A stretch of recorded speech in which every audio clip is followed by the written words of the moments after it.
ಬುರುಡೆ gang SIT ಬಲೆಗೆ ಬಿತ್ತ. ಸಮೀರ್ ಚಿನ್ನಯ್ಯನ ವಿಚಾರಣೆಯಲ್ಲಿ ಬಯಲಾಗಿದ್ದೇನು? ಮಟ್ಟಣ್ಣವರ್ ತಿಮರೋಡಿಗೆ ಶುರುವಾಯ್ತಾ ಸಂಕಷ್ಟ? ಇದುವೇ ಚದುರಂಗದ ಮೊದಲ ಸ್ಟೋರಿ. ದೂತನ ಬೆನ್ನಟ್ಟಿದ ಎಸ್ಐಟಿ.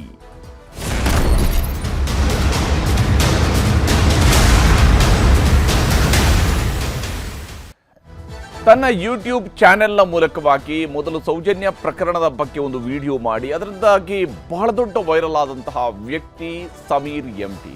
ಅದಾದ ನಂತರ ಸಮೀರ್ ಮಾಡಿದಂತಹ ವಿಡಿಯೋಗಳು ಬಹಳ ದೊಡ್ಡ ಮಟ್ಟದಲ್ಲಿ ವೈರಲ್ ಆಗಿತ್ತು. ಅದರಲ್ಲೂ ವಿಶೇಷವಾಗಿ ಆತ ಸರಿಸುಮಾರು 1 ತಿಂಗಳ ಹಿಂದೆ ಮಾಡಿದಂತಹ 23 ನಿಮಿಷಗಳ ಒಂದು ವಿಡಿಯೋ ಏನಿತ್ತು, ಅದು ಈಗಿನ SIT ತನಿಖೆಗಿಂತ ಮುಂಚಿತವಾಗಿ ಮತ್ತು ಇಲ್ಲಿ ಬಹಳಷ್ಟು ಸತ್ಯಗಳಿದ್ದಾವೆ. ಸಾವಿರಾರು ಜನರ ಅತ್ಯಾಚಾರ ಆಗಿದೆ, ಸಾವಿರಾರು ಜನರ ಕೊಲೆಗಳಾಗಿದ್ದಾವೆ, ಹುಡುಕದಲ್ಲೆಲ್ಲ ಹೆಣಗಳು ಸಿಕ್ಕಿಬಿಡ್ತವೆ ಅನ್ನುವಂತಹ ರೀತಿಯಲ್ಲಿ ಆ ವಿಡಿಯೋದಲ್ಲಿ ಆತ ಉಲ್ಲೇಖವನ್ನು ಮಾಡಿದ್ದ.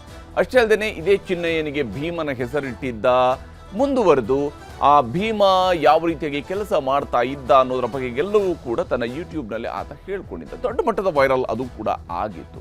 ಆದರೆ ಈಗ ಅದೇ ವಿಡಿಯೋ ಸಮೀರ್ MDಗೆ ಸಂಕಷ್ಟವನ್ನು ತಂದಿಟ್ಟಿದೆ. ಬೆಳ್ತಂಗಡಿಯ SIT ಕಚೇರಿಯಲ್ಲಿ ಯೂಟ್ಯೂಬರ್ ಸಮೀರ್ MDಯ ವಿಚಾರಣೆ ಮುಂದುವರೆದಿದೆ. ಯಾಕಂದರೆ ಕೇವಲ ವಿಡಿಯೋ ಮಾಡಿದ್ದು ಮಾತ್ರ ಅಲ್ಲ, ನಿಮ್ಮ ರಕ್ತ ಕುದಿಯೋದಿಲ್ವಾ ಅನ್ನುವಂತಹ ಮಾತುಗಳು ಕೂಡ ಆತನ ವಿಡಿಯೋದಲ್ಲಿ ಸೇರಿಕೊಂಡಿತ್ತು. ಹೀಗಾಗಿ ಧರ್ಮಸ್ಥಳದ ವಿಚಾರದ ವಿಡಿಯೋಗಳ ಸತ್ಯಾಸತ್ಯತೆಗಳ ಪರಾಮರ್ಶೆ ಈಗ ನಡೀತಾ ಇದೆ.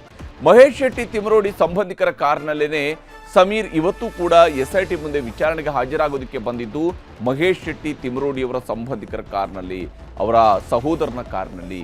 ಧರ್ಮಸ್ಥಳ ಸಂಬಂಧಿತ ವಿಡಿಯೋಗಳ ಪೂರ್ವಾಪರದ ಬಗ್ಗೆಯೂ ಕೂಡ ಸಮೀರ್ಗೆ ಈಗ ಪ್ರಶ್ನೆಯನ್ನು ಹಾಕಲಾಗ್ತಾ ಇದೆ. ಆತ ಯಾವ ಕಾರಣಕ್ಕಾಗಿ ಇಂತಹ ವಿಡಿಯೋಗಳನ್ನು ಮಾಡಿದ್ದಾನೆ?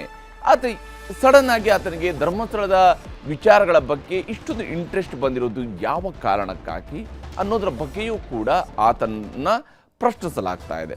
ಆತನ ಚಾನೆಲ್ನಲ್ಲಿ ಬಹುತೇಕ 20 ವಿಡಿಯೋಗಳು ಮಾತ್ರ ಸದ್ಯಕ್ಕೆ ಎಕ್ಸಿಸ್ಟ್ ಇರುವಂಥ. ಆತ ಮೊದಲು ಮಾಡಿದಂತಹ ವಿಡಿಯೋ ಆತನ ವಿಡಿಯೋ ಚಾನೆಲ್ನಲ್ಲಿ, ಯೂಟ್ಯೂಬ್ ಚಾನೆಲ್ನಲ್ಲಿ ಸಿಗ್ತಾ ಇಲ್ಲ. ಆದರೆ ಆತ ಹಿಂದೆ ಸೌಜನ್ಯ ಪ್ರಕರಣದ ಬಗ್ಗೆಯೂ ಕೂಡ ಒಂದು ವಿಡಿಯೋ ಮಾಡಿದ್ದ. ಅದಾದ ನಂತರ ಆತ ಧರ್ಮಸ್ಥಳದ ಬಗ್ಗೆ ಇತ್ತೀಚೆಗೆ ಮಾಡಿದಂತಹ ವಿಡಿಯೋ ಅದು ಕೂಡ ಬಹಳ ದೊಡ್ಡ ಮಟ್ಟದಲ್ಲಿ ವೈರಲ್ ಆಗಿತ್ತು. ಸಹಜವಾಗಿಯೇ ಸಮೀರ್ MD ಕನ್ನಡದ ಯೂಟ್ಯೂಬರ್ಗಳಲ್ಲಿ ಒಬ್ಬ ಪಾಪ್ಯುಲರ್ ಯೂಟ್ಯೂಬರ್ ರೀತಿಯಲ್ಲಿ ಆತನ ವಿಡಿಯೋಗಳು ವೈರಲ್ ಆಗಿರುವಂಥದ್ದು ಕೂಡ ಗೋಚರ. ಯಾಕಂದರೆ ಮಿಲಿಯನ್ಸ್ ಗಟ್ಟಲೆಯಲ್ಲಿ ಆತನಿಗೆ ವಿಡಿಯೋಗೆ ವ್ಯೂಸ್ ಬಂದಿರುವಂಥದ್ದು ಕೂಡ ಇದ್ದೇ ಇದೆ. ಈ ಕಾರಣಕ್ಕಾಗಿಯೇ ಈಗ ಸಮೀರ್ನನ್ನ ವಿಚಾರಣೆಗೆ ಒಳಪಡಿಸಲಾಗ್ತಾ ಇದೆ. ಯಾವ ಉದ್ದೇಶ ಇತ್ತು? ಆತ ಸಾವಿರಾರು ಕೊಲೆಗಳಾಗಿದ್ದಾವೆ, ಅತ್ಯಾಚಾರಗಳಾಗಿದ್ದಾವೆ, ಪ್ರತಿನಿತ್ಯವೂ ಕೂಡ ಅಲ್ಲಿ ಏನು ಹೆಣಗಳು ಬರ್ತಾ ಇದ್ವು. ಹಾಗೆ ಹೆಣಗಳು ಬಂದು ಹೋಗುವ ಸಂದರ್ಭದಲ್ಲಿ ಅಲ್ಲೊಂದು ಕಾರು ಬರ್ತಾ ಇತ್ತು. ಆ ಕಾರ್ ಬಂದು ಹೋದ ನಂತರ ಈ ಹೆಣ ಇರುವಂಥದ್ದು ಗೊತ್ತಾಗ್ತಿತ್ತು. ಆತನಿಗೆ ಮಾಹಿತಿ ರೂಮ್ನಿಂದ ಒಂದು ಮಾಹಿತಿ ಬರ್ತಾ ಇತ್ತು. ಅದರ ಪ್ರಕಾರವಾಗಿ ಈತ ಹೂತು ಹಾಕ್ತಾ ಇದ್ದ. ಈ ರೀತಿಯಾದಂಥ ಎಲ್ಲ ಸ್ಟೋರಿಯನ್ನು ಆತ ತನ್ನ ವಿಡಿಯೋ ಮೂಲಕವಾಗಿ ಹೇಳಿದ್ದ. ಕೇವಲ ಸ್ಟೋರಿ ಹೇಳೋದು ಮಾತ್ರ ಅಲ್ಲ, ಅದರ ಜೊತೆಗೇ ನಿಮ್ಮ ರಕ್ತ ಕುದಿಯೋದಿಲ್ವಾ ಅನ್ನುವಂತಹ ಅಂಶದ ಬಗ್ಗೆಯೂ ಕೂಡ ಉಲ್ಲೇಖ ಮಾಡಿದ್ದು ಇದೆ. ಇದನ್ನು ಆತನ ವಿರುದ್ಧ ದಾಖಲಾಗಿರತಕ್ಕಂಥ FIRನಲ್ಲೂ ಕೂಡ ಉಲ್ಲೇಖ ಮಾಡಲಾಗಿದೆ. ಹಾಗಾದರೆ ಸಮೀರ್ಗೆ ಸಂಕಷ್ಟ ಎದುರಾಗಿರುವಂಥದ್ದಕ್ಕೆ ಕಾರಣ ಏನೇನು, ಆತ ಯಾವ ಸ್ವರೂಪದಲ್ಲಿ ಆತನ ವಿಚಾರಣೆ ಸಾಗ್ತಾ ಇದೆ ಅನ್ನೋದನ್ನು ಕೂಡ ನೋಡಬೇಕು. ಸಮೀರ್ಗೆ 2ನೇ ದಿವಸವೂ ಕೂಡ ಯೂಟ್ಯೂಬರ್ ಸಮೀರ್ನ ವಿಚಾರಣೆಯನ್ನು SIT ಅಧಿಕಾರಿಗಳು ಮಾಡ್ತಾ ಇದ್ದಾರೆ. ಆತನ ವಿಚಾರಣೆ ಮುಂದುವರೆದಿದೆ. ಆತನಿಂದ ಮಾಹಿತಿಯನ್ನು ಕಲೆ ಹಾಕುವಂತಹ ಕೆಲಸವನ್ನು ಪೊಲೀಸರು ಮಾಡ್ತಾ ಇದ್ದಾರೆ. ವಿಶೇಷವಾಗಿ ಮಹೇಶ್ ಶೆಟ್ಟಿ ತಿಮರೋಡಿಯ ಕುಟುಂಬಕ್ಕೆ ಸೇರಿದಂತಹ ಕಾರ್ನಲ್ಲೇ ಆತ ಇವತ್ತು ಕೂಡ ವಿಚಾರಣೆಗೆ ಆಗಮಿಸಿರುವಂಥದ್ದು. ಆತ ಬರ್ತಾ ಇರುವಂಥದ್ದು ಮಹೇಶ್ ಶೆಟ್ಟಿ ತಿಮರೋಡಿಯವರ ಸಂಬಂಧಿಕರ ಕಾರ್ನಲ್ಲಿ. ಹಾಗಾದರೆ ತಿಮರೋಡಿಯವರ ಸಹೋದರ ಮೋಹನ್ ಕುಮಾರ್ ಶೆಟ್ಟಿಗೆ ಸೇರಿದಂತಹ ಕಾರ್ನಲ್ಲಿ ಆತ ಇವತ್ತು ಕೂಡ ಬಂದಿದ್ದಾನೆ. ಆ ಮೂಲಕ ಮಹೇಶ್ ಶೆಟ್ಟಿ ತಿಮರೋಡಿ ಜೊತೆಗೆ ಸಮೀರ್ MD ಕೂಡ ಗುರುತಿಸಿಕೊಂಡಿರುವುದು ಸ್ಪಷ್ಟ ಇದೆ. ಆ ತಂಡದಲ್ಲಿ ಆತನೂ ಕೂಡ ಒಬ್ಬನೇನೋ ಅನ್ನುವಂಥ ರೀತಿಯಲ್ಲಿದೆ. AI ವಿಡಿಯೋ ಬಳಸಿ ಧರ್ಮಸ್ಥಳದ ಬಗ್ಗೆ ನಿಂದನೆಯ ಆರೋಪದ ಬಗ್ಗೆಯೂ ಕೂಡ ವಿಚಾರಣೆ ನಡೆಸಲಾಗ್ತದೆ. ಯಾಕಂದರೆ ಆತ ತನ್ನ ಏನು ವಿಡಿಯೋಗಳಲ್ಲಿ ಉಲ್ಲೇಖ ಮಾಡಿರ್ತಕ್ಕಂಥ ಹೆಸರುಗಳು, ಆತ ಮಾಡಿರ್ತಕ್ಕಂಥ ವಿಡಿಯೋ, ಅದಕ್ಕಾಗಿ ಆತ ಬಳಕೆ ಮಾಡಿರುವಂತಹ AI ಇವೆಲ್ಲವೂ ಕೂಡ ಇಲ್ಲಿ ಗಮನಾರ್ಹವಾಗಿದೆ. ಪೊಲೀಸರ ಸೂಚನೆಯಂತೆ ಮೊಬೈಲ್ ಮತ್ತು ಲ್ಯಾಪ್ಟಾಪ್ಗಳನ್ನು ಕೂಡ ಸಮೀರ್ ತಂದಿದ್ದಾನಂತೆ. ಆತ ಅದನ್ನು ಪೊಲೀಸರಿಗೆ ಒಪ್ಪಿಸಬೇಕಾಗಿದೆ. ಯಾಕಂದರೆ ಪೊಲೀಸರು ಕೇಳಿದ್ದಾರೆ ಆತನ ಬಳಿಯಿಂದ ಮೊಬೈಲ್ ಲ್ಯಾಪ್ಟಾಪ್ಗಳನ್ನು ಕೂಡ ಆತನನ್ನು ಕೇಳಿದ್ದಾರೆ. ಯಾಕಂದರೆ ಆತನನ್ನು ಅರೆಸ್ಟ್ ಮಾಡಿ ನಂತರ ಸೀಸ್ ಮಾಡುವಂಥ ಇಲ್ಲ, ಆತನನ್ನು ವಿಚಾರಣೆ ಮಾತ್ರ. ಆತನಿಗೆ ಈಗಾಗಲೇ ಜಾಮೀನನ್ನು ಕೋರ್ಟ್ ಕೊಟ್ಟಿತ್ತು, ನಿರೀಕ್ಷಣಾ ಜಾಮೀನು ಮಂಜೂರಾಗಿತ್ತು. ಹೀಗಾಗಿ ವಿಡಿಯೋ ಮಾಡಿದಂತಹ ವ್ಯಕ್ತಿ ಕ್ಯಾಮ್ರಾದ ಬಗ್ಗೆಯೂ ಕೂಡ ಮಾಹಿತಿಯನ್ನು ಸಂಗ್ರಹಿಸಲಾಗ್ತಾ ಇದೆ. ಆತನ ವಿಡಿಯೋವನ್ನು ಯಾರು ರೆಕಾರ್ಡ್ ಮಾಡಿದ್ರು, ಆತನೇ ಸೆಲ್ಫಿ ವಿಡಿಯೋ ಮಾಡಿದ್ನ ಅಥವಾ ಯಾರಾದರೂ ಪರ್ಟಿಕ್ಯುಲರ್ ಕ್ಯಾಮ್ರಾ ಪರ್ಸನ್ ಇದ್ನ, ಯಾವ ಡಿವೈಸ್ನಲ್ಲಿ ವಿಡಿಯೋವನ್ನು ರೆಕಾರ್ಡ್ ಮಾಡಿಕೊಳ್ಳಲಾಗಿದೆ, ಅಂದರೆ ಕ್ಯಾಮ್ರಾ ಮೂಲಕವಾಗಿ ರೆಕಾರ್ಡ್ ಮಾಡಲಾಗಿದೆಯಾ ಅಥವಾ ಮೊಬೈಲ್ ಕ್ಯಾಮ್ರಾದಲ್ಲಿನೇ ವಿಡಿಯೋ ರೆಕಾರ್ಡ್ ಮಾಡಿಕೊಳ್ಳಲಾಗಿದೆಯಾ, ವಿಡಿಯೋ ಮಾಡಿದಂಥ ವ್ಯಕ್ತಿ ಕ್ಯಾಮ್ರಾ ಬಗ್ಗೆಯೂ ಕೂಡ ಮಾಹಿತಿಯನ್ನು ಸಂಗ್ರಹ ಮಾಡಲಾಗ್ತಾ ಇದೆ. ವಿಶೇಷವಾಗಿ ಎಡಿಟ್ ಮಾಡೋದಕ್ಕೆ ಬಳಸಿದಂಥ ಸಾಫ್ಟ್ವೇರ್ ಬಗ್ಗೆಯೂ ಕೂಡ ಮಾಹಿತಿಯನ್ನು ಸಂಗ್ರಹಿಸಲಾಗ್ತಾ ಇದೆ. ಆತ ಯಾವ ಸಾಫ್ಟ್ವೇರನ್ನು ಬಳಕೆ ಮಾಡಿಕೊಂಡು ವಿಡಿಯೋವನ್ನು ಎಡಿಟ್ ಮಾಡ್ತಾ ಇದೆ, ಯಾಕಂದರೆ ಆತ AI ಬಳಕೆ ಮಾಡ್ಕೊಂಡಿದ್ದಾರಲ್ಲ, ಇದು ಎಲ್ಲಿಂದ ಮತ್ತು ಆತ ಯಾವ ಸಾಫ್ಟ್ವೇರ್ ಬಳಕೆ ಮಾಡಿಕೊಂಡಿದ್ದ, ಈ ಅಂಶಗಳ ಬಗ್ಗೆಯೂ ಕೂಡ ಆತನಿಂದ ಮಾಹಿತಿಯನ್ನು ಕಲೆ ಹಾಕಲಾಗ್ತಾ ಇದೆ. ಮ್ಯಾಜಿಸ್ಟ್ರೇಟ್ ಮೂಲಕ ಆತನ ಧ್ವನಿ ಮಾದರಿಯನ್ನು ಸಂಗ್ರಹಿಸುವ ಸಿದ್ಧತೆಯೂ ಕೂಡ ಮಾಡಿಕೊಳ್ಳಲಾಗಿದೆ. ಯಾಕಂದರೆ ಮ್ಯಾಜಿಸ್ಟ್ರೇಟ್ ಅವರ ಅನುಮತಿಯನ್ನು ಪಡ್ಕೊಳ್ಬೇಕಾಗತ್ತೆ, ಆತನ ವಾಯ್ಸ್ ಸ್ಯಾಂಪಲನ್ನು ತಗೊಳ್ಬೇಕು ಅಂತ ಹೇಳಿದ್ರೆ. ಯಾಕಂದರೆ ಆತನ ವಾಯ್ಸು, ಆತನ ಯೂಟ್ಯೂಬ್ನಲ್ಲಿರುವಂತಹ ವಾಯ್ಸು ಇವೆಲ್ಲವೂ ಕೂಡ ತುಲನೆ ಆಗಲೇಬೇಕಾಗತ್ತೆ. ಯಾಕಂದರೆ ಇದು ಇನ್ವೆಸ್ಟಿಗೇಷನ್ನ ಸಂದರ್ಭ. ಹೀಗಾಗಿ ತನಿಖಾಧಿಕಾರಿಗಳು ಈ ಎಲ್ಲ ಅಂಶಗಳನ್ನು ಕೂಡ ತನಿಖೆ ನಡೆಸ್ತಾ ಇದ್ದಾರೆ. ಆತನ ಧ್ವನಿ ಮಾದರಿಯನ್ನು ಕೂಡ ಸಂಗ್ರಹಿಸಲಾಗ್ತಾ ಇದೆ. ಇಲ್ಲಿ ಸಮೀರ್ MD ತಾನು ಮಾಡಿರ್ತಕ್ಕಂತಹ ವಿಡಿಯೋಗಳಿಗೆ ಸಂಬಂಧಪಟ್ಟಂತೆ ಸ್ಪಷ್ಟನೆಯನ್ನು ಈಗ SIT ಅಧಿಕಾರಿಗಳಿಗೆ, ಪೊಲೀಸರಿಗೆ ನೀಡಲೇಬೇಕಾಗತ್ತೆ. ಅವ್ರಿಗೆ ಈ ವಿಚಾರಗಳಲ್ಲಿ ಏನೇನು ನಡೆದಿದೆ ಅನ್ನೋಂಥದ್ದನ್ನು ಕೂಡ ಈಗ ಮಾಹಿತಿಗಳನ್ನು ವಿನಿಮಯ ಮಾಡಬೇಕಾಗತ್ತೆ. ವಿಶೇಷವಾಗಿ ಇಲ್ಲಿ ಯೂಟ್ಯೂಬರ್ ಸಮೀರ್ನ ಆದಾಯದ ಮೂಲವನ್ನು ಕೂಡ SIT ಜಾಲಾಡ್ತಾ ಇದೆ. ವಿಶೇಷವಾಗಿ ಆತನಿಗೆ ಎಲ್ಲಿಂದ ಹಣ ಬಂದಿದೆ ಅಂತ ಹೇಳಿ, ಆತನಿಗೆ ಯಾವ ಸ್ವರೂಪದಲ್ಲಿ ಆತನ ಸಂಪಾದನೆ ಇತ್ತು, ಹೇಗೆ ಸಂಪಾದನೆ ಇತ್ತು ಅಂತ ಹೇಳಿ. ಯಾಕಂದರೆ ಒಂದು ವಿಡಿಯೋ ಮಾಡಿದಾಗ ಅದು ದೊಡ್ಡ ಮಟ್ಟದಲ್ಲಿ ವೈರಲ್ ಆದಾಗ ಸಹಜವಾಗಿಯೇ ಅದರಲ್ಲಿ ಲಕ್ಷಾಂತರ ರೂಪಾಯಿ ಆತನಿಗೆ ಆದಾಯ ಬರುವಂಥ ಅವಕಾಶ ಇದ್ದೇ ಇರುತ್ತೆ. ಆ ಅವಕಾಶ ಇಲ್ಲಿ ಸಮೀರ್ MDಗೂ ಕೂಡ ಇದ್ದೇ ಇರುತ್ತೆ. ಆದರೆ ಅದರ ಹೊರತಾಗಿ ಆತನಿಗೆ ಏನಾದರೂ ಆದಾಯ ಇತ್ತಾ ಅಂತ ಹೇಳಿ, ಈಗ 1 ಮಿಲಿಯನ್ 2 ಮಿಲಿಯನ್ನಷ್ಟು ಒಂದು ವಿಡಿಯೋ ವೈರಲ್ ಆದಾಗ ಸಹಜವಾಗಿಯೇ ಒಂದು ದೊಡ್ಡ ಮಟ್ಟದ ಅಮೌಂಟ್ ಆತನಿಗೆ ಬಂದಿರುತ್ತೆ. ಹೀಗಿರುವಾಗ ಕೇವಲ ಯೂಟ್ಯೂಬ್ ಮೂಲಕವಾಗಿ ಮಾತ್ರ ಆದಾಯ ಬಂದಿದೆಯಾ, ಅದರ ಹೊರತಾದಂಥ ಆದಾಯ ಬಂದಿದೆಯಾ, ವಿಡಿಯೋ ಮಾಡಿದ ಉದ್ದೇಶ ಹಣಕಾಸು ಲಾಭಕ್ಕಾಗಿನ ಅನ್ನೋದರ ಬಗ್ಗೆಯೂ ಕೂಡ ಮಾಹಿತಿಯನ್ನು ಸಂಗ್ರಹಿಸಲಾಗುತ್ತೆ. ಯಾವ ಉದ್ದೇಶಕ್ಕಾಗಿ ಈತ ವಿಡಿಯೋ ಮಾಡಿದ್ದ, ಹಣಕ್ಕಾಗಿ ತಪ್ಪು ಸುಳ್ಳು ವಿಷಯ ಹಂಚಿದ್ದಾನೆಯೇ ಅನ್ನೋದರ ಬಗ್ಗೆಯೂ ಕೂಡ ಪರಾಮರ್ಶೆ ಮಾಡಲಾಗ್ತಾ ಇದೆ. ಆತ ಮಾಡಿರುವಂಥ ಬೇರೆ ಬೇರೆ ವಿಡಿಯೋಗಳ ಬಗ್ಗೆಯೂ ಕೂಡ ಮನವರಿಕೆಯನ್ನು ಮಾಡಿಕೊಳ್ಳಲಾಗುತ್ತೆ, ಮಾಹಿತಿಯನ್ನು ಕಲೆ ಹಾಕಲಾಗುತ್ತೆ. ವಿಶೇಷವಾಗಿ ಈತ ಹಣಕ್ಕಾಗಿ ತಪ್ಪು ಅಥವಾ ಸುಳ್ಳು ವಿಷಯಗಳನ್ನು ಹಂಚಿದಾನ, ಯೂಟ್ಯೂಬ್ನಿಂದ ಹಣ ಬಂದಿದ್ದು ಖಾತೆಗೆ ಜಮಾ ಆಗಿದ್ದರ ಪರಿಶೀಲನೆಯೂ ಕೂಡ ಮಾಡಲಾಗ್ತಾ ಇದೆ. ಯಾಕಂದರೆ ಈಗ ವಿದೇಶಿ ಫಂಡಿಂಗ್ ಅಂತೇಳಿ ಏಕಾಏಕಿಯಾಗಿ ಇಲ್ಲಿಗೆ ಬಂದು ನಿಲ್ಲಕ್ಕಾಗೋದಿಲ್ಲ. ಯಾಕಂದರೆ ಯೂಟ್ಯೂಬ್ನಿಂದ ಬರ್ತಕ್ಕಂತಹ ಹಣವು ಕೂಡ ವಿದೇಶದಿಂದಲೇ ಟ್ರಾನ್ಸ್ಫರ್ ಆಗಿ ಬರುವಂತಹ ಹಣ, ಹೀಗಾಗಿ ಫಾರೆಕ್ಸ್ ಮೂಲಕವಾಗಿಯೇ ಬರುವಂಥದ್ದು. ಆ ವಿಚಾರದಲ್ಲೂ ಕೂಡ ಮಾಹಿತಿಯನ್ನು ಸಂಗ್ರಹಿಸಲಾಗ್ತಾ ಇದೆ. ಮೂರನೇ ವ್ಯಕ್ತಿ ಸ್ಪಾನ್ಸರ್ ಏನಾದರೂ ಮಾಡಿದ್ರ ಈತನಿಗೆ, ಅಂದರೆ ಈತನಿಗೆ ಕಂಟೆಂಟು ಮತ್ತು ಅದಕ್ಕೆ ಬೇಕಾಗಿರುವಂಥ ಅಮೌಂಟು ಎರಡೂ ಕೂಡ ಈತನಿಗೆ ಏನಾದ್ರು ಸ್ಪಾನ್ಸರ್ಶಿಪ್ ಯಾರಾದರೂ ಮಾಡಿದಾರಾ, ಹಾಗೆಯೇ ಜನ ನೋಡಿದ್ರಿಂದಲೇ ಈತನಿಗೆ ದುಡ್ಡು ಬಂತ, ಕೇವಲ ಜನರಿಕ್ ಆಗಿ ಬರ್ತಕ್ಕಂತಹ ದುಡ್ಡು ಮಾತ್ರ ಬಂತ, ಆರ್ಗ್ಯಾನಿಕ್ ಆಗಿ ಬರ್ತಕ್ಕಂತಹ ದುಡ್ಡು ಮಾತ್ರ ಬಂದಿದೆಯಾ ಅಥವಾ ಅದರ ಹೊರತಾಗಿ ಏನಾದರೂ ಇದೆಯಾ, ಅದರ ವಹಿವಾಟು ಏನು, ಇವುಗಳ ಬಗ್ಗೆಯೂ ಕೂಡ ಮಾಹಿತಿಯನ್ನು ಕಲೆ ಹಾಕಲಾಗ್ತಾ ಇದೆ. ಧೂತ ಚಾನಲನ್ನು ಆರಂಭಿಸಿದ್ದು ಏಕೆ ಮತ್ತು ಅದರ ಉದ್ದೇಶ ಏನಿತ್ತು, ಯಾವ ಕಾರಣಕ್ಕಾಗಿ ಈತ ಇಂಥದ್ದೊಂದು ಯೂಟ್ಯೂಬ್ ಚಾನಲನ್ನು ಶುರು ಮಾಡ್ತಾನೆ, ಅದರ ಉದ್ದೇಶ ಏನಿತ್ತು, ಚಾನೆಲ್ನ ಹಣಕಾಸು ವ್ಯವಹಾರ ಯಾರ ಕೈಯಲ್ಲಿದೆ, ಅದು ಸ್ವತಃ ಈತ ಒಬ್ಬನ ಕೈಯಲ್ಲಿರುವಂಥದ್ದು ಅಥವಾ ಬೇರೆ ಯಾರದಿದೆ, ಅಂದರೆ ಎಲ್ಲ ಆ್ಯಂಗಲ್ಗಳಲ್ಲೂ ಕೂಡ ಇಲ್ಲಿ ತನಿಖೆಯನ್ನು ನಡೆಸಲಾಗುತ್ತೆ. ಅದರ ಭಾಗವಾಗಿಯೇ ಈಗ ಸಮೀರ್ನನ್ನು ವಿಚಾರಣೆಗೆ ಒಳಪಡಿಸಲಾಗಿದೆ. ತಿಂಗಳಿಗೆ ಎಷ್ಟು ಆದಾಯ ಬರುತ್ತೆ ಅನ್ನೋದ್ರ ಬಗ್ಗೆ ಕೂಡ ಅಕೌಂಟ್ಗಳ ಪರಿಶೀಲನೆಯನ್ನು ನಡೆಸಲಾಗುತ್ತೆ. ತಿಂಗಳಿಗೆ ಈತನಿಗೆ ಎಷ್ಟು ಆದಾಯ ಇತ್ತು, ಅಂದರೆ 1 ಅಥವಾ 2 ವಿಡಿಯೋ ತುಂಬ ಚೆನ್ನಾಗಿ ಓಡ್ತಾ ಇದೆ, ಆತನಿಗೆ ಮಿಲಿಯನ್ ಗಟ್ಟಲೆ ವ್ಯೂಸ್ ಬರುತ್ತೆ ಅಂತ ಹೇಳಿದಾಗ ಸಹಜವಾಗಿ ಆತನಿಗೆ ಒಂದು ದೊಡ್ಡ ಮಟ್ಟದ ಆದಾಯ ಇದ್ದೇ ಇರುತ್ತೆ. ಆ ಆದಾಯ ಎಷ್ಟರ ಮಟ್ಟಿಗೆ ಆದಾಯ ಆತನಿಗೆ ತಂದು ಕೊಟ್ಟಿದೆ ಅನ್ನುವಂಥರ ಬಗ್ಗೆ. ಆದರೆ ಆತ ಕಂಟಿನ್ಯೂಸ್ ಆಗಿ ವಿಡಿಯೋಗಳನ್ನು ಮಾಡಿ ಅವೆಲ್ಲವೂ ಕೂಡ ವಾರದಲ್ಲಿ 2 ಅಥವಾ 3 ವಿಡಿಯೋ ಮಾಡಿರತಕ್ಕಂಥ ಉದಾಹರಣೆಗಳು ಕಾಣ್ತಾ ಇಲ್ಲ. ಬದಲಿಗೆ ಆತ ತಿಂಗಳಿಗೆ 2-3 ವಿಡಿಯೋಗಳು ಮಾತ್ರ ಮಾಡಿರುವಂಥದ್ದು ಕೂಡ ಗೋಚರಿಸುತ್ತೆ. ಹೀಗಾಗಿ ರಾಜಕೀಯ ಸಾಮಾಜಿಕ ಸಂಘಟನೆಗಳಿಂದ ಹಣಕಾಸು ಸಹಾಯ ಏನಾದರೂ ಸಿಕ್ಕಿದೆಯಾ, ಈತ ಬೇರೆ ಬೇರೆ ಸಂದರ್ಭಗಳಲ್ಲಿ ಮಾಡುವಂತಹ ವಿಡಿಯೋಗಳಿಂದಾಗಿ ಕೇವಲ ಇದರಿಂದಾಗಿಯೇ ಆತನ ಹಣಕಾಸು ವ್ಯವಹಾರ ನಡೆಸೋದಕ್ಕೆ ಸಾಧ್ಯನಾ ಅಥವಾ ಅದರ ಹೊರತಾಗಿ ಏನಾದರೂ ಇದೆಯಾ ಅನ್ನುವಂಥದ್ದನ್ನು ಹುಡುಕುವಂತಹ ಕೆಲಸವೂ ಕೂಡ ಈಗ ನಡೀತಾ ಇದೆ.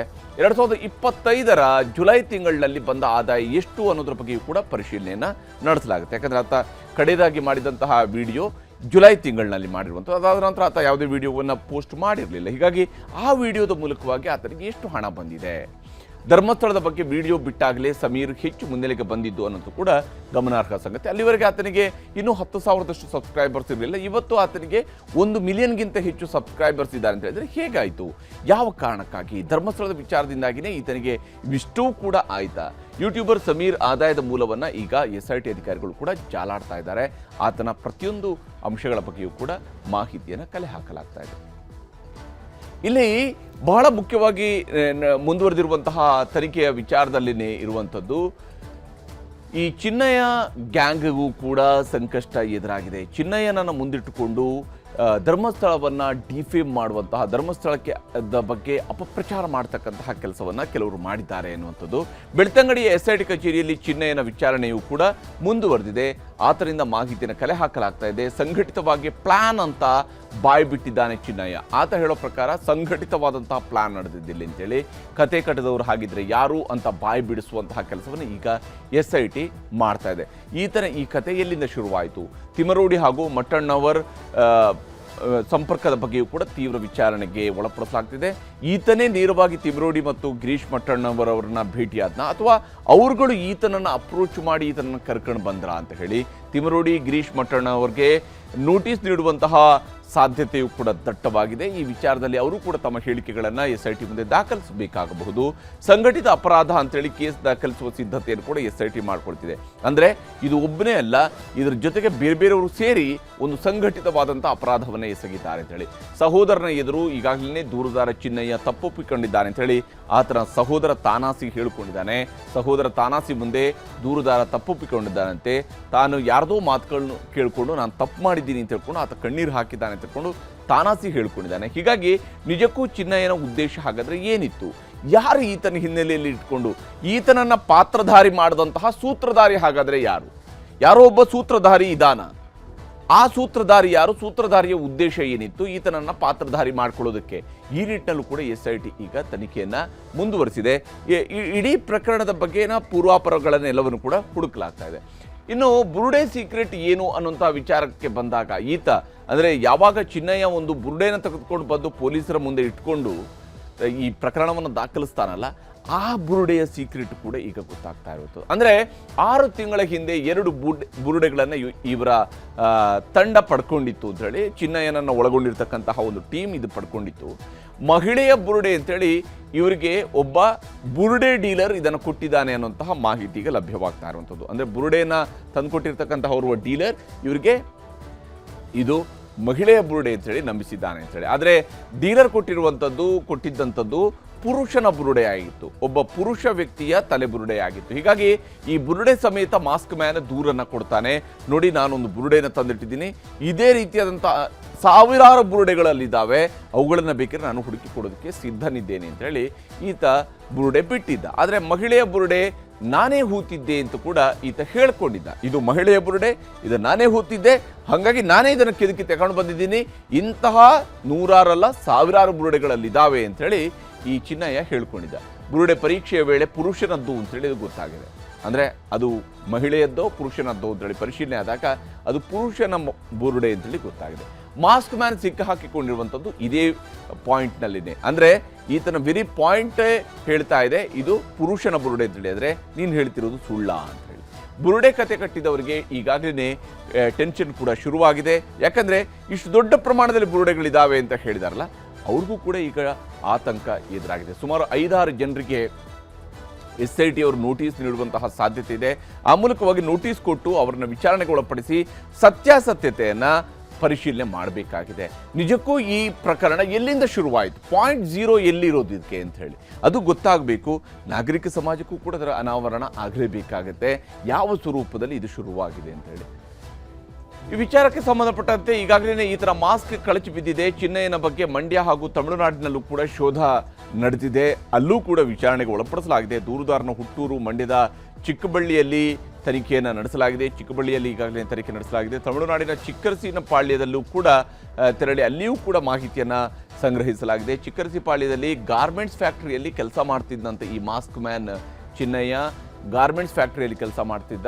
ಚಿಕ್ಕರಸಿಪಾಳ್ಯದಲ್ಲಿರುವ ಆತನ ಎರಡನೇ ಪತ್ನಿಯನ್ನು ಕೂಡ SIT ವಿಚಾರಣೆ ಮಾಡಿದೆ. ಆತನ ಪತ್ನಿ ವಿಚಾರಣೆಯನ್ನು ಮಾಡಿದೆ. 2022ರಲ್ಲಿ ಮತ್ತೆ ಉಜಿರೆಗೆ ಬಂದು ಅಲ್ಲಿ ಶೌಚಾಲಯದ ಕ್ಲೀನರ್ ಆಗಿ ಈತ ಕೆಲಸ ಮಾಡಿದ್ದ. ಈತ ಕ್ಲೇಮ್ ಮಾಡ್ಕೊಂಡ ರೀತಿಯಲ್ಲಿ 2014ರಲ್ಲಿ ಈತ ಓಡಿ ಹೋಗ್ತಾನೆ. ನಂತರ 2025ರಲ್ಲಿ ಈತ ಪ್ರತ್ಯಕ್ಷನಾಗ್ತಾನೆ ಅನ್ನುವಂಥದ್ದು ಅಲ್ಲ. 2022ರಲ್ಲಿ ಈತ ಉಜಿರೆಯಲ್ಲಿ ಕೆಲಸ ಮಾಡಿದ್ದಾನೆ, ಶೌಚಾಲಯದ ಕ್ಲೀನರ್ ಆಗಿ ಕೆಲಸ ಮಾಡಿದ್ದಾನೆ. 2 ತಿಂಗಳಿಗೆ ಮತ್ತೆ ಊರು ಸೇರ್ಕೊಂಡಿದ್ದ ಮಾಸ್ಕ್ ಮ್ಯಾನ್ ಚಿನ್ನಯ್ಯ ಕೇವಲ 2 ತಿಂಗಳು ಮಾತ್ರ ಅಲ್ಲಿ ಕೆಲಸ ಮಾಡಿದ್ದಾನೆ. 2 ತಿಂಗಳು ಕೂಡ ಪೂರ್ತಿಯಾಗಿ ಕೆಲಸ ಮಾಡೋಂಗಿಲ್ಲ. ಅಷ್ಟು ಬೇಗನೆ ಆತ ಅಲ್ಲಿಂದ ಊರು ಬಿಡ್ತಾನೆ.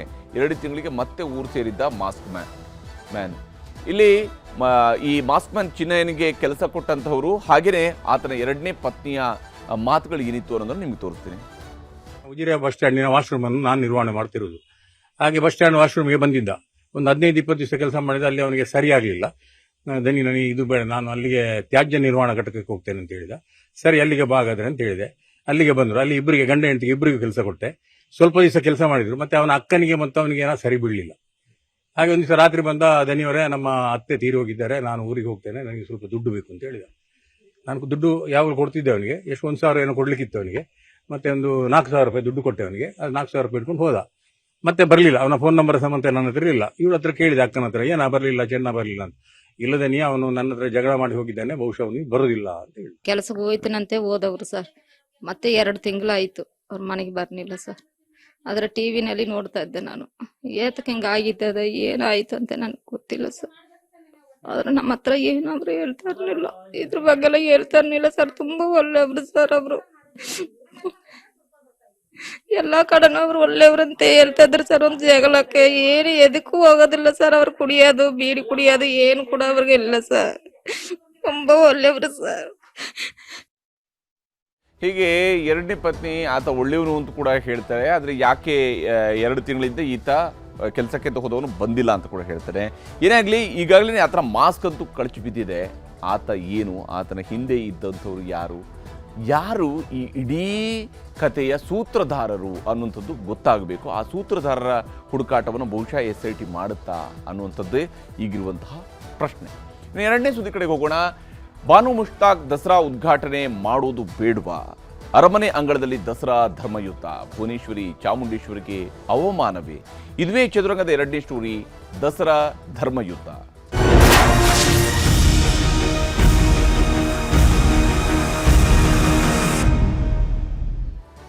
ನಾಡಹಬ್ಬ ದಸರಾ ಧರ್ಮಯುದ್ಧಕ್ಕೆ ಈಗ ದಾರಿ ಮಾಡಿಕೊಟ್ಟಿದೆ. ಯಾಕಂದರೆ ಎಲ್ಲದರಲ್ಲೂ ಕೂಡ ಧರ್ಮವನ್ನು ಹುಡುಕುವಂಥವ್ರು ಇಲ್ಲೂ ಕೂಡ ಧರ್ಮವನ್ನು ಹುಡುಕುವಂತಹ ಕೆಲಸವನ್ನು ಮಾಡ್ತಾ ಇದ್ದಾರೆ. ನಾಡಹಬ್ಬ ದಸರಾ ವಿಚಾರದಲ್ಲಿ ಇದು ಕೇವಲ ಧಾರ್ಮಿಕ ಆಚರಣೆಗೆ ಮಾತ್ರ ಇದು ಸೀಮಿತ ಅನ್ನುವಂಥ ರೀತಿಯಲ್ಲಿ ಇದು 100% ಧಾರ್ಮಿಕ ಆಚರಣೆ ಮಾತ್ರ ಅನ್ನುವಂಥದ್ದನ್ನು ಮಾಜಿ ಸಂಸದರು ಹೇಳೋದ್ರ ಮೂಲಕವಾಗಿ ಮಾಜಿ ಸಂಸದರು ಶುರು ಮಾಡಿರ್ತಕ್ಕಂತಹ ಮಾತಿಗೆ ನಾನಾ ನಾಯಕರುಗಳು ಈಗಾಗಲೇ ಪ್ರತಿಕ್ರಿಯೆ ಕೊಡ್ತಿದ್ದಾರೆ. BJP ನಾಯಕರು ಇದನ್ನು ಬಹಳ ದೊಡ್ಡದಾಗಿ ಸರ್ಕಾರದ ವಿರುದ್ಧ ಪ್ರಯೋಗ ಮಾಡ್ತಾ ಇದ್ದಾರೆ. ನಾಡಹಬ್ಬ ದಸರಾ ಹೆಸರಿನಲ್ಲೂ ಕೂಡ ಈಗ ಈ ಧರ್ಮಯುದ್ಧ ಶುರುವಾಗಿರುವಂಥದ್ದು. ಯಾಕಂದರೆ ಸಾಹಿತಿ ಬೂಕರ್ ಪ್ರಶಸ್ತಿಯ ವಿಜೇತೆ, ಯಾಕಂದರೆ ಕನ್ನಡದ ಸಾಹಿತ್ಯಕ್ಕೆ ವಿಶ್ವದ ಬೂಕರ್ ಪ್ರಶಸ್ತಿಯ ಮಾನ್ಯತೆ ಸಿಕ್ಕಿರುವಂಥದ್ದು ಬಹಳ ದೊಡ್ಡ ಗೌರವ. ಕನ್ನಡಕ್ಕೆ ಸಿಕ್ಕಿರತಕ್ಕಂತಹ ಬಹಳ ದೊಡ್ಡ ಗೌರವ ಮತ್ತು ಕನ್ನಡವನ್ನು ಸಂಭ್ರಮಿಸುವಂತಹ ವಿಚಾರವೂ ಕೂಡ ಹೌದು. ಆದರೆ ಸಾರ್ವಭೌಮತೆಯ ನಾಡಲ್ಲಿ ಇಂತಹ ರಾಜಕಾರಣ ಯಾವ ಕಾರಣಕ್ಕಾಗಿ ನಡೀತಾ ಇದೆ? ಯಾಕಂದರೆ ನಮ್ಮ ನಾಡಗೀತೆಯಲ್ಲಿ ನಾವು ಪ್ರತಿನಿತ್ಯ ಹಾಡುವಂತಹ ನಾಡಗೀತೆಯಲ್ಲೂ ಕೂಡ ನಾವು ನಮ್ಮನ್ನು ಕರೆಸ್ಕೊಳ್ಳುವಂಥದ್ದು ಹಿಂದೂ ಕ್ರೈಸ್ತ ಮುಸಲ್ಮಾನ ಅನ್ನುವಂಥದ್ದನ್ನು ನಾವು ಹೇಳುವಂಥದ್ದು. ಈ ರೀತಿಯಾಗಿ ಹೇಳುವಂತಹ ನಮ್ಮ ನಾಡಗೀತೆಯಲ್ಲಿನೇ ನಾವು ನಮ್ಮ ನಾಡನ್ನು ವರ್ಣಿಸುವಂತಹ ಸ್ವರೂಪ ಯಾವ ರೀತಿಯಲ್ಲಿರುತ್ತೆ. ಆದರೆ ನಮ್ಮ ರಾಜಕಾರಣಿಗಳು ರಾಜಕಾರಣವನ್ನು ಯಾವ ಸ್ವರೂಪದಲ್ಲಿ ಮಾಡ್ತಾ ಇದ್ದಾರೆ ಅನ್ನೋಂಥದ್ದಕ್ಕೆ ಇದು ಉದಾಹರಣೆಯಾಗಿ ಸಿಗ್ತಾ ಇದೆ. ಯಾಕಂದರೆ ಬಾನು ಮುಷ್ತಾಕ್ ಅವರಿಗೆ ಈಗಾಗಲೇ ಸರ್ಕಾರ ಈ ಒಂದು ಗೌರವವನ್ನು ಕೊಟ್ಟಿತ್ತು. ಈ ಹಿಂದೆಯೂ ಕೂಡ ಬೇರೆ ಬೇರೆ ಸಾಹಿತಿಗಳು BJP ಆಡಳಿತದಲ್ಲಿರಲಿ, ಕಾಂಗ್ರೆಸ್ ಆಡಳಿತದಲ್ಲಿರಲಿ, ದಳದವರ ಆಡಳಿತದಲ್ಲಿರಲಿ, ಬೇರೆ ಬೇರೆಯವರು ದಸರಾವನ್ನು ಉದ್ಘಾಟನೆ ಮಾಡುವಂಥದ್ದು ಅದೊಂದು ವಿಶೇಷ ಗೌರವ. ದಸರಾದ ಉದ್ಘಾಟನೆ ಮಾಡುವಂಥದ್ದು, ದಸರಾ ಕಾರ್ಯಕ್ರಮಕ್ಕೆ ಚಾಲನೆ ಕೊಡುವಂತಹ ಒಂದು ಕಾರ್ಯಕ್ರಮ ಅದು. ಬೂಕರ್ ವಿಜೇತೆ ಸಾಹಿತಿ ಬಾನು ಮುಷ್ತಾಕ್ಗೆ ದಸರಾ ಗೌರವವನ್ನು ಈ ಬಾರಿ ರಾಜ್ಯ ಸರ್ಕಾರ ಕೊಟ್ಟಿತ್ತು. ಯಾಕಂದರೆ ಅವರಿಗೆ ಈ ವರ್ಷನೇ ಬೂಕರ್ ಬಂದಿರೋದು ಕೂಡ ಇದಕ್ಕೊಂದು ಬಹಳ ಮುಖ್ಯವಾದಂಥ ಕಾರಣ ಆಗಿತ್ತು. ಮುಷ್ತಾಕ್ ರಚನೆಯ ಎದೆಯ ಹಣತೆ ಕೃತಿಗೆ ಬೂಕರ್ ಪ್ರಶಸ್ತಿ ಗೌರವ ಬಂದಿತ್ತು.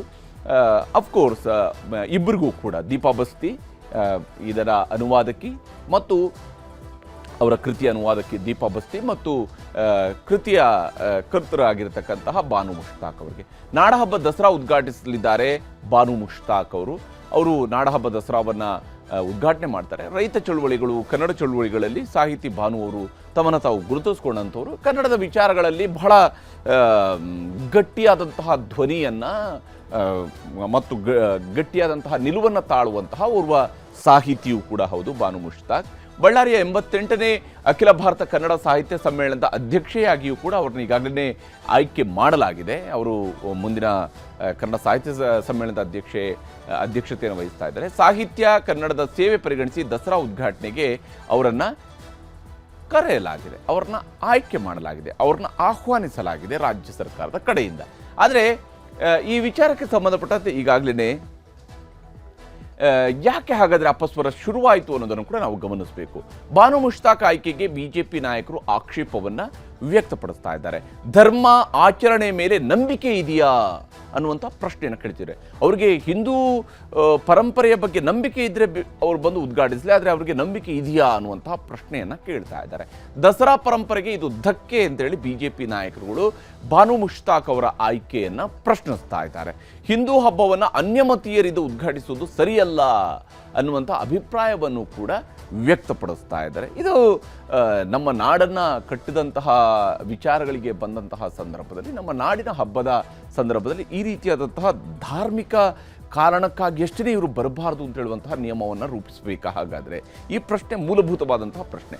ಯಾಕಂದರೆ ನವರಾತ್ರಿ ಆಚರಣೆ ಮಾಡದವರಿಗೆ ಉದ್ಘಾಟನೆ ಅವಕಾಶ ಸರಿಯಲ್ಲ ಅಂತ ಹೇಳಿ ಅಭಿಪ್ರಾಯವನ್ನು ವ್ಯಕ್ತಪಡಿಸ್ತಾ ಇದ್ದಾರೆ. ನಾಡದೇವಿ ಚಾಮುಂಡಿ ದೇವಿಯ ಬಗ್ಗೆ ನಂಬಿಕೆ ಇಲ್ಲದವರು ಯಾಕೆ ಇದನ್ನು ಉದ್ಘಾಟಿಸಬೇಕು, ನಾಡದೇವಿಯ ಬಗ್ಗೆ ನಂಬಿಕೆ ಇಲ್ಲದಿರುವಂಥವ್ರು ಯಾಕೆ ಉದ್ಘಾಟಿಸಬೇಕು ಅನ್ನುವಂಥ ಪ್ರಶ್ನೆಯನ್ನು ಎತ್ತಿದ್ದಾರೆ. ಧಾರ್ಮಿಕ ನಂಬಿಕೆ ವಿರೋಧಿಗಳ ಆಯ್ಕೆ ಯಾಕೆ ಅನ್ನುವಂತಹ ಪ್ರಶ್ನೆಯನ್ನು ಕೂಡ ಎತ್ತಲಾಗಿದೆ. ಧಾರ್ಮಿಕ ನಂಬಿಕೆಗಳ ವಿರೋಧಿಗಳ ಕೈಯಿಂದ ಈ ರೀತಿಯಾದಂತಹ ಉದ್ಘಾಟನೆ ಯಾಕೆ ಅಂತೇಳಿ ಬಹುಶಃ ಭಾನು ಅವರ ಕೃತಿಯನ್ನು ಓದ್ತಾ ಬಂದಾಗ, ಯಾರೇ ಆದರೂ ಕೂಡ ಅವರ ಸಾಹಿತ್ಯದ ಕೃತಿಗಳನ್ನು ಓದ್ತಾ ಬಂದಾಗ ಆ ರೀತಿಯಂಥ ಅಭಿಪ್ರಾಯ, ಯಾಕಂದರೆ ಆಯಾ ಸಮುದಾಯಗಳ ಆಯಾ ಧರ್ಮದ ಒಳಗಡೆಯ, ಈಗ ಅವರು ಬರ್ತಾ ಇರುವಂಥದ್ದಲ್ಲಿ ಹೆಚ್ಚಾಗಿ ಮುಸ್ಲಿಂ ಸಂವೇದನೆಯ ಸಾಹಿತ್ಯವನ್ನು ಅವರು ಬರೆದಿರೋದ್ರಿಂದಾಗಿ ಅಲ್ಲಿರುವಂಥ ಅನೇಕ ವಿಚಾರಗಳನ್ನು, ಅನೇಕ ನ್ಯೂನ್ಯತೆಗಳನ್ನು ಕೂಡ ತನ್ನ ಸಾಹಿತ್ಯದ ಮೂಲಕವಾಗಿ ತೋರಿಸಿದಂಥವರು ಬಾನು ಮುಷ್ತಾಕ್ ಅನ್ನೋದನ್ನು ಕನ್ನಡಿಗರು ಮರಿಬಾರ್ದು. ಯಾಕಂದರೆ ಕನ್ನಡಿಗರು ಈ ಪ್ರತಿಯೊಂದು ವಿಚಾರದಲ್ಲೂ ಕೂಡ ರಾಜಕಾರಣವನ್ನು ಗಮನಿಸ್ತಾರಾ, ಇಲ್ಲಿರುವಂತಹ ರಾಜಕಾರಣದ ಉದ್ದೇಶಗಳನ್ನು ನಾವು ಗಮನಿಸಬೇಕು. ಯಾಕಂದರೆ ಬಿ ಜೆ ಪಿ ಇಲ್ಲಿ ಎತ್ತುತ್ತಾ ಇರುವಂಥ ಆಕ್ಷೇಪ ಬಾನು ಮುಷ್ತಾಕ್ ಆಯ್ಕೆಗೆ ಮಾನದಂಡ ಏನು ಅಂತ ಹೇಳಿ ಬಿ ಜೆ ಪಿಯವರು ಕೇಳ್ತಾರೆ. ಕಾಂಗ್ರೆಸ್ನವ್ರು ಕೇಳ್ತಾ ಇದ್ದಾರೆ, ಅಬ್ದುಲ್ ಕಲಾಂ ಅವ್ರನ್ನ ರಾಷ್ಟ್ರಪತಿ ಮಾಡಿದಾಗ ವಿರೋಧಿಸಿದ್ವಾ, ಅವ್ರನ್ನೂ ಕೂಡ ಭಾರತದ ರಾಷ್ಟ್ರಪತಿ ಮಾಡಿಲ್ವಾ ಅಂತ ಹೇಳಿ. ಚಾಮುಂಡಿ ಮೇಲೆ ನಂಬಿಕೆ ಇದೆಯಾ ಅಂತ ಹೇಳುವಂಥ ಪ್ರಶ್ನೆಯನ್ನು ಕೇಳಿದ್ದಾರೆ. ನಂಬಿಕೆಗಿಂತಲೂ ಕೂಡ ಸಾಹಿತ್ಯದ ಕೊಡುಗೆ ಮುಖ್ಯ ಅನ್ನುವಂಥದ್ದು ಕಾಂಗ್ರೆಸ್ನವರು ಅಥವಾ ಸರ್ಕಾರದ ಕಡೆಯಿಂದ ಕೊಡ್ತಿರುವಂತಹ ಸಮಜಾಯಿಷಿ. ಮಹಾರಾಜರ ಪರಂಪರೆಗೆ ಧಕ್ಕೆ ಅನ್ನುವಂಥದ್ದು ಬಿ ಜೆ ಪಿ ಎತ್ತಿರುವಂತಹ ಆಕ್ಷೇಪ. ಆದರೆ ಬಿ ಜೆ ಪಿಯವರಿಂದ ನೀತಿ ಪಾಠ ಕಲಿಬೇಕಾಗಿಲ್ಲ ಅನ್ನುವಂತಹ ಅಂಶವನ್ನು ಕಾಂಗ್ರೆಸ್ನವರು ಹೇಳ್ತಾ ಇದ್ದಾರೆ. ಮೂರ್ತಿ ಪೂಜೆ, ದೀಪಾರಾಧನೆಯ ವಿರೋಧಿ ಇವರು ಬಾನು ಮುಷ್ತಾಕ್ ಅಂತೇಳಿ. ಬಾನು ಮುಷ್ತಾಕ್ ಅವ್ರದ್ದು ಒಂದು ಹಳೆಯ ವಿಡಿಯೋ ಕೂಡ ವೈರಲ್ ಆಗ್ತಾ ಇದೆ. ಆ ವಿಚಾರವನ್ನು ಕೂಡ, ಯಾಕಂದರೆ ಅಲ್ಲಿ ನಾಡದೇವಿ ವಿಚಾರಕ್ಕಿಂತ ಹೆಚ್ಚಾಗಿ ಕನ್ನಡದ ದೇವಿ ಅಂಥೇಳಿ ಏನು ದೇವಿ ಭುವನೇಶ್ವರಿಯನ್ನು ನಾವು ಹೇಳ್ತೀವಿ, ಭುವನೇಶ್ವರಿಯ ವಿಚಾರದಲ್ಲಿ ಅವರು ಎತ್ತಿರ್ತಕ್ಕಂಥ ಕೆಲವೊಂದು ಪ್ರಶ್ನೆಗಳಿದ್ದಾವೆ. ಆ ಪ್ರಶ್ನೆಗಳನ್ನು ಮುಂದಿಟ್ಟುಕೊಂಡು ಮೂರ್ತಿ ಪೂಜೆ ಹಾಗೆಯೇ ದೀಪಾರಾಧನೆಯ ವಿರೋಧಿ ಇವರು ಅಂತ ಹೇಳ್ಕೊಂಡು ಹೇಳ್ತಾ ಇದ್ದಾರೆ. ಇಲ್ಲಿ ರಾಜಕೀಯ ಅಥವಾ ಧರ್ಮಲೇಪನ ಸರಿಯಲ್ಲ ಅನ್ನುವಂಥದ್ದು ಕಾಂಗ್ರೆಸ್ನವರು ಕೊಡ್ತಾ ಇರುವಂತಹ ಸ್ಪಷ್ಟನೆ. ಕಾಂಗ್ರೆಸ್ನವ್ರಿಗೆ ಈ ರೀತಿಯಾದಂತಹ ಸ್ಪಷ್ಟನೆಯನ್ನು, ಸಮಜಾಯಿಷಿಗಳನ್ನು ಕೊಡ್ತಾ ಇದ್ದಾರೆ. ಆದರೆ ಇಡೀ ದಸರಾದ ಪರಂಪರೆಯ ವಿಚಾರಗಳಿಗೆ ಬಂದಾಗ ಬಹಳ ಮುಖ್ಯವಾಗಿ ಭುವನೇಶ್ವರಿಗೆ ಅವಮಾನವನ್ನು ಮಾಡಿದ್ರಾ ಅಂತ ಹೇಳಿ ಇಲ್ಲಿ ಬಾನು ಮುಷ್ತಾಕ್ ಅವರು ಹಿಂದೆ ನಡೆದಂತಹ ಒಂದು ಏನು ಹಾವೇರಿ ಸಾಹಿತ್ಯ ಸಮ್ಮೇಳನಕ್ಕೆ